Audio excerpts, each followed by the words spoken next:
Meet the real-life Lord Melbourne, Queen Victoria's closest advisor. How accurate to the real-life Whig Prime Minister is Rufus Sewell in Victoria? In British period drama Victoria, Rufus Sewell plays Prime Minister Lord Melbourne as a handsome brooding confidant to Jenna Coleman's young queen, whose troubled past doesn't stop him from forming a close, and almost romantic, bond with the new monarch that many disapprove of. But what was the real Melbourne like? How close was he really to Victoria? And what secret scandals dogged him throughout his career? Read on to find out. The basics.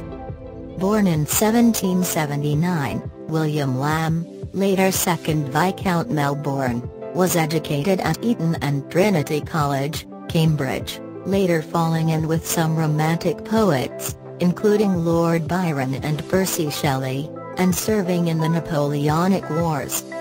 In 1806 he was elected an MP for the Whig Party, moving between various constituencies throughout his career, and later rising to become Prime Minister in 1834.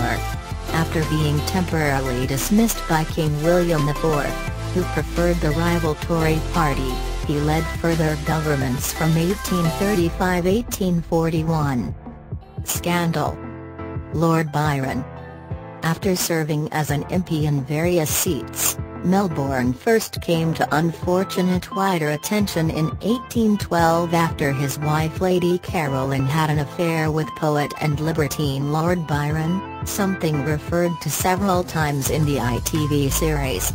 Coining the famous description of Byron as mad, bad and dangerous to know and sending him fan letters, Lady Caroline was later rejected by the poet, resulting in increasingly public attempts at reconciliation, including an altercation at a ball where she broke a wine glass and threatened to self-harm. Later, Lady Caroline wrote a Gothic novel called Glenarvan, which featured thinly veiled versions of herself and her former lover along with caricatures of several society figures, which made her and Melbourne some influential enemies. But the pair remained fond of each other. Melbourne's own extramarital affairs meant he didn't have much to be annoyed at her for, and even though they eventually separated in 1825, at Lady Caroline's insistence, Melbourne still mourned her death 3 years later. But that wasn't the end of scandal for Melbourne by a long shot. In 1836, 1 year before Victoria rose to the throne, Melbourne was blackmailed by George Chapel Norton, who claimed that the Prime Minister had been having an affair with his wife Caroline, an author and society beauty who was close friends with Melbourne, and sought payment for his silence. Melbourne denied the demands for money, so Norton publicly accused him of a liaison with his wife and took him to court. Luckily, Melbourne had the support of the King and prominent Tory the Duke of Wellington, who urged him not to resign, and after Norton lost the case the Prime Minister was ultimately vindicated, though not without some reputational damage and the loss of his friendship with Caroline. Relationship with Victoria. Jenna Coleman as Queen Victoria with Rufus Sewell's Melbourne.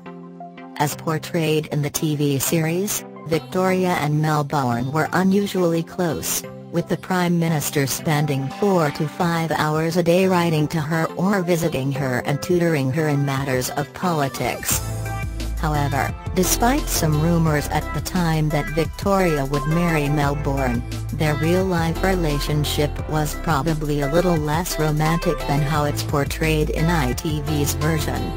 In reality, Melbourne was 40 years older than Victoria when she took to the throne. Jenna Coleman and Rufus Sewell have just 18 years between them, as well as overweight, with the Queen quoted as saying that she thought of Melbourne as a father, having lost her own at the age of 8 months, with Melbourne's own daughter dying at a young age.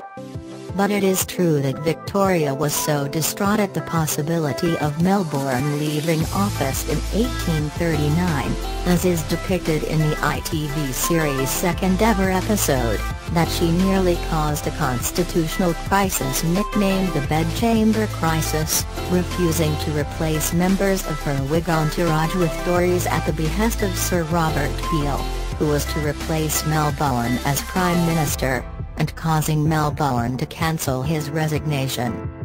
Lord Melbourne and Prince Albert.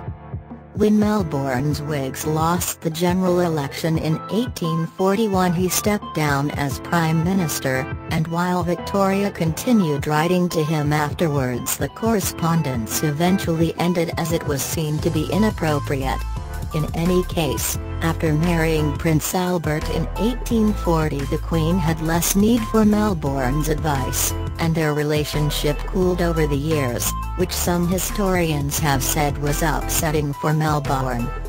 Still, in contrast to how their relationship is portrayed in the TV series, Melbourne and Albert were not rivals for Victoria's heart, though their differing stands over social problems. Melbourne told the Queen to ignore poverty and illness among her people, whereas Albert had more compassion for the poor, is broadly accurate for both men's public positions. Melbourne died in 1848, when his titles passed to his brother Frederick, as both his son and daughter had passed away before him. Tags. Drama: Jenna Coleman, Rufus Sewell, Victoria. Hugh Fullerton. Sci-fi editor. Follow Hugh. Latest news. Death in Paradise. Death in Paradise suspends filming over Hurricane Irma threat.